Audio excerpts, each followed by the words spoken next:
오늘 우리는 부활절 주일로 우리가 하나님께 예배를 드리죠. 오늘 우리가 읽은 이 본문의 말씀에 대한 제목은 예수님의 부활과 용서 그리고 기쁨. 오늘 말씀에 대한 제목, 부활하신 예수님 그리고 기쁨과 용서. 그러니까 오늘 우리에게 이 주신 말씀을 통해서 예수님의 그 부활의 사실, 그 사건은 역사적 사실임을 우리가 말씀을 통해서 깨닫고, 그리고 그 부활의 주님께서 자신을 따르던 그 제자들이 이제 다 떠나고, 베드로와 같은 제자가 주님을 배반했던, 그런 주님을 따르던 그 제자들이 이제 주님을 배반했던 그런 제자들을 우리 주님께서 다시 주님과의 그 관계, 친교 관계 안으로 받아주셨다는 것이죠. 그것은 곧 부활하신 주님께서 그 자신을 떠나고 배신한 그런 제자들을 용서하신 그런 용서의 주님이라는 것을 알 수 있게 되어지고, 그리고 오늘 말씀의 8절의 말씀을 보게 되면 그 여자들이 무서움과 큰 기쁨으로 빨리 무덤을 떠나 제자들에게 알리려고 다름질할세. 막달라 마리아와 다른 마리아가 이제 그 무덤 속에서 이 놓여져 있었던 그 예수님의 시체가 그것이 없는, 다시 예수님께서 부활하셨다고 하는 그 사실을 그들이 이제 목격하고 체험하고 나서 그 사실을, 예수님께서 부활하신 그 사실을, 사건을 무서움과 그리고 동시에 큰 기쁨으로 달려가서 그 예수님의 다시 살아나신 그 부활의 사실을 이제 기쁨으로 달려가서 전했다라고 하는 그 말씀을 통해서 바로 부활의 그 사건, 예수님의 그 부활하신 사건은 바로 우리를 하나님께서 용서해 주시고, 그 배신하고 주님의 마음을 아프게 했던 그런 제자들을 이제 용서해 주시고, 그리고 그 부활의 사건은 우리에게 큰 기쁨의 소식이 되어지며, 그리고 그 예수님의 부활하신 사건은 역사적인 그 사실이고 진리였다라는 것을 우리가 말씀을 통해서 깨닫게 되어질 것입니다. 오늘 우리는 부활주일을 맞이하면서, 그리고 주어진 우리가 읽었던 이 본문의 말씀을 통해서 세 가지 중요한 사실을 깨닫고자 합니다. 제목에서 말씀했던 것 같이 예수님께서 부활하신 그 사건은 역사적인 사실이며, 그리고 그 부활의 주님께서는 용서의 주님이다라는 것을 말씀을 통해서 알게 되어지며, 그리고 그 주님께서 부활하신 그 사건은 기쁨이 되어지는 그러한 사실이었고 사건이었다라는 것을 우리가 말씀을 통해서 깨닫기를 원하는 것입니다. 성경 말씀을 통해서 전해진 그 예수님께서 부활하셨다라고 하는 그 예수님의 부활 사건은 단지 우리 그리스도인들만에게, 우리에게 그 사실이, 진리가 오직 우리 그리스도인들에게만 이제 사실이 아니라 모든 인류에게, 세상 모든 인류에게 소망이 되어지는 그러한 사건이다라는 것입니다. 부활의 소식은 우리 그리스도인들에게만 기쁜 소식이 아니라 모든 전체 인류에게 기쁨과 희망과 소망이 되어지는 그러한 사건이다라는 거예요. 왜냐하면 믿지 않는 사람들에게까지도 예수님의 그 부활 사건은 그 어떤 다른 종교에서도 볼 수 없는 하나님의 참된 능력이 드러나기 때문이다라는 거예요. 예수님께서 부활하신 그 사망과 죽음과 무덤의 권세를 이겨내시고 부활하신 것은 바로 하나님의 능력으로 우리 주님을 일으켜 세우신 그 부활의 사건은 바로 어떤 종교에서도 볼 수 없는 하나님의 능력이 드러난 그런 사건이 바로 예수님의 부활의 사건이다라는 것이죠. 바로 예수님께서 부활하신 그 사건을 통해서 하나님의 능력이 온 세상의 인류에게 드러났다라는 것입니다. 오늘 우리는 부활주일을 보내면서 본문 설교에서 제시된 세 가지 중요한 사실뿐만이 아니라 오늘 본문의 말씀에서 읽진 않았지만 요한복음 14장 6절에 있는 말씀, 제가 말씀을 봉독해 드리겠습니다.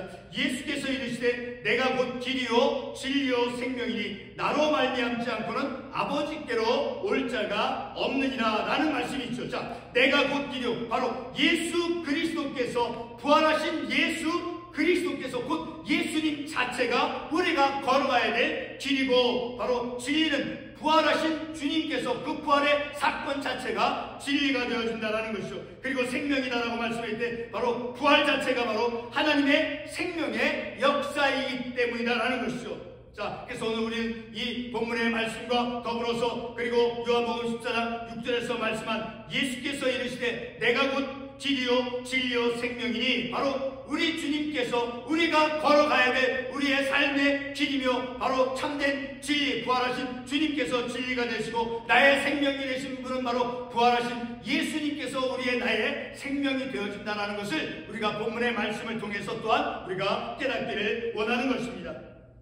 그래서 요한복음 14장 6절의 말씀을 다시 한번 우리가 새롭게 나의 마음에 우리의 가슴에 새겨야 될 것이다 라는 것입니다. 요한복음 14장 6절 읽었던 그 말씀은 오직 부활하신 예수 그리스도의 길만이 아버지께로 가는 길이다 라는 거예요. 오직 부활하신 그 주님 예수 그리스도의 길만이 아버지께로 가는 길이다라는 것을 우리가 말씀을 통해서 알 수 있게 되어지는 것이죠. 왜냐하면 성부 하나님께서 이 길을 먼저 사람들에게 먼저 성부 하나님께서 성육신의 사건을 통해서 하나님께서 먼저 오셨다는 것이죠. 성육신의 사건을 통해서 바로 사람들에게 그 성육신의 사건을 통해서 하나님께서 이 세상에 우리에게 오셨기 때문이다라는 것이죠. 다시 말해 예수 그리스도의 그 성육신의 사건을 통해서 제가 지금 말씀드린 것처럼 그리고 예수 그리스도의 몸을 통해서 하나님께서 이 땅에 현현하셨기 때문에 부활하신 예수 그리스도만이 우리가 걸어가야 할 길이다라는 것입니다. 오늘 부활주일 본문이 우리에게 주는 첫 번째 교훈은 예수 그리스도의 부활은 실제 역사적인 사건이다라고 하는 사실입니다. 본문 말씀에 막달라 마리아와 그리고 다른 마리아 그리고 무덤을 지키던 자들이 이제 무덤이 있는 곳에 지진이 나며 무덤을 막았던 그 돌이 천사에 의해 움직여진 것을 목격했다라고 말씀에 기록되어 있죠. 자, 그렇게 그 무덤을 막았던 돌이 천사에 의해서 이제 움직여진 것을 그들이 목격했다라는 것이죠. 바로 땅에서 일어난 실제적인 그러한 사건이다라는 것을 알려주는 말씀이 되어지는 것이죠.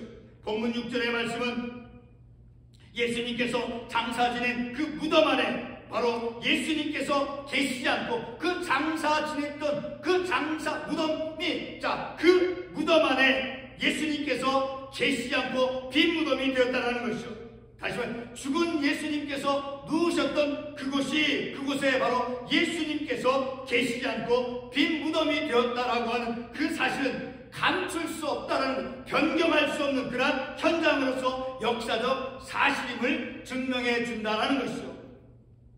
더욱이 막달라 마리아와 다른 마리아가 예수님께서 누우셨던 그 무덤 속의 자리를 보았다라고 하는 것은 6절 하반부에서 말씀하고 있듯이 6절 하반부 다시 한번 반복해 와서 그가 누우셨던 것을 보라라고 말씀하고 있죠. 곧 부활의 사건 현장을 분명히 목격한 증인이 있다라고 하는 것은 바로 무덤 속 그 부활의 장소를 없애거나 변경할 수 없다라는 것이죠. 예로서 교통사고 현장에 또는 어떤 사건 그 사고 현장에 현장을 그 목격한 증인이 있다는 것은 어느 누구도 어떠한 일이 일어났다라는 일어난 그 사건을 이제 그 사건이 일어난 그 현장을 바꿀 수 없다라는 것을 의미해 주는 것이죠. 두 번째로 우리가 본문의 말씀을 통해서 깨달을 수 있는 중요한 사실은 본문 8절의 말씀을 통해서 예수님의 그 빈 무덤을 본 그 여자들이 두 가지 큰 감정으로 다시 말해 무서움과 큰 기쁨으로 예수님께서 살아나신 그 사건을 속히 알리기 위해서 제자들을 향해서 다름질하였다라고 하는 사실입니다.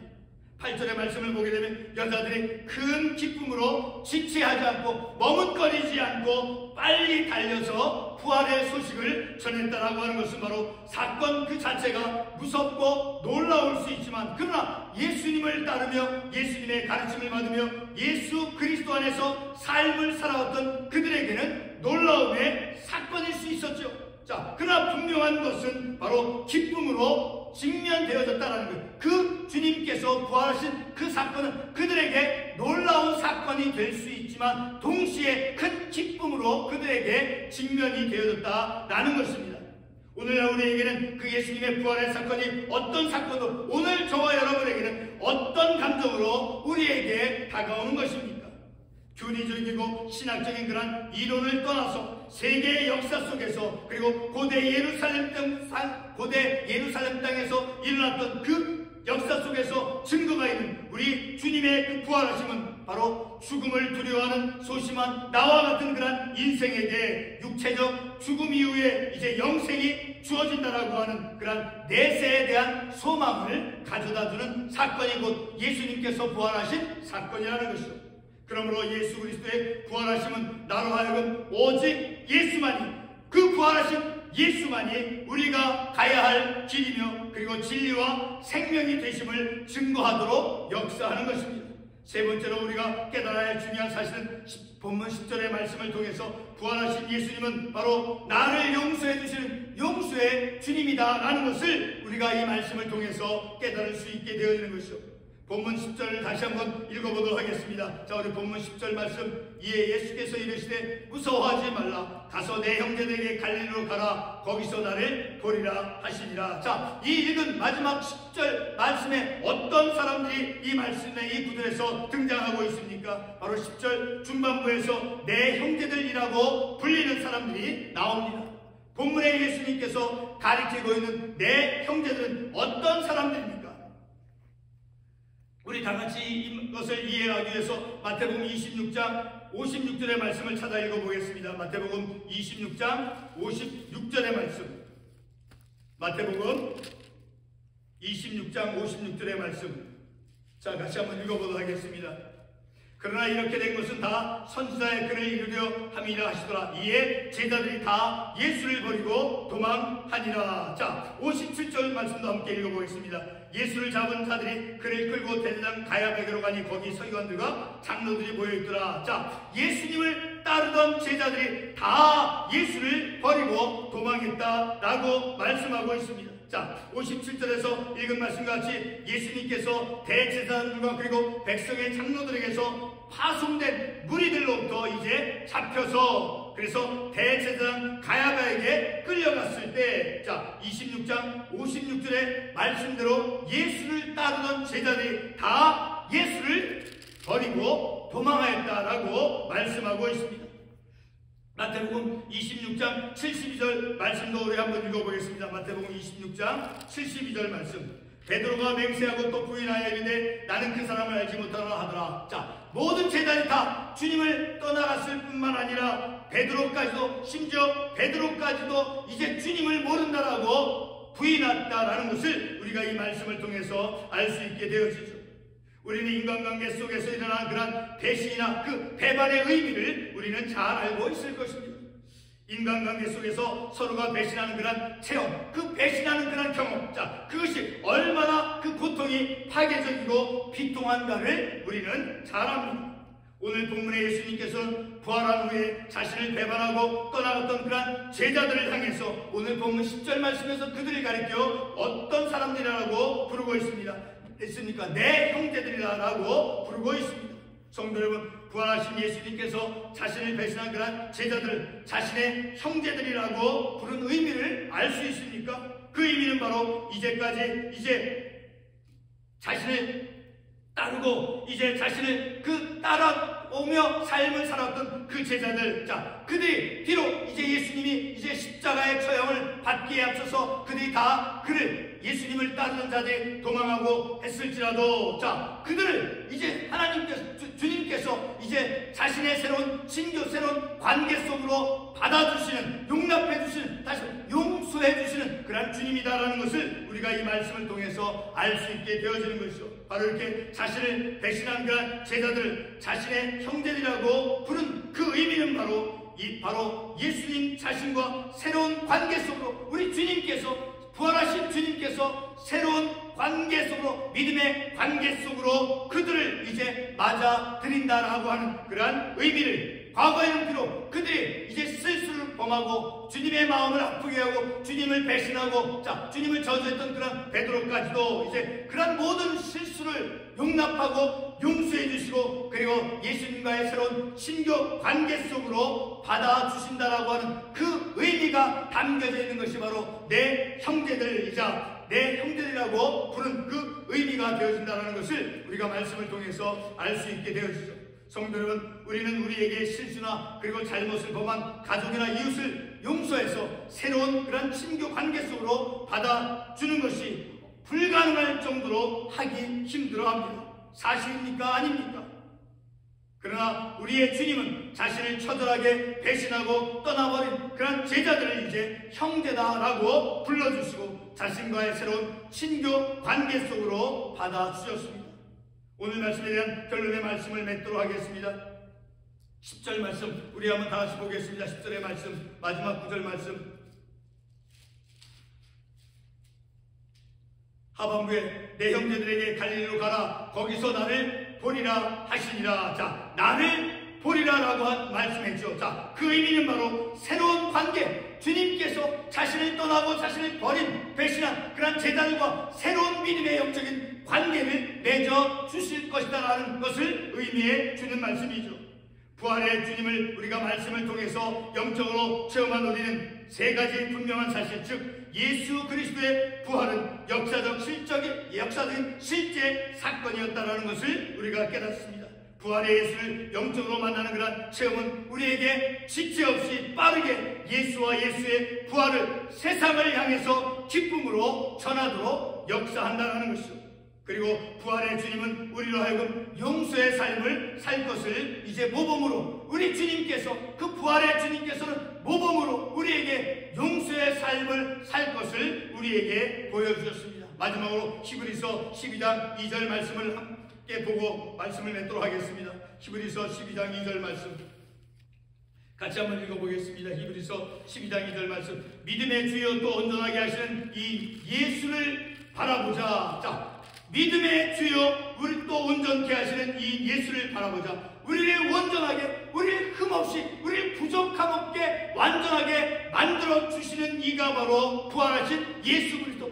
믿음의 주여 우리의 삶을, 우리의 모난 성품을 온전케 하시도록 인도해 주시는 그 주님을 바라보며 우리의 삶을 살아가야 됨을 우리가 부활 주님의 말씀을 통해서 깨닫게 되어지는 것입니다. 기도하겠습니다.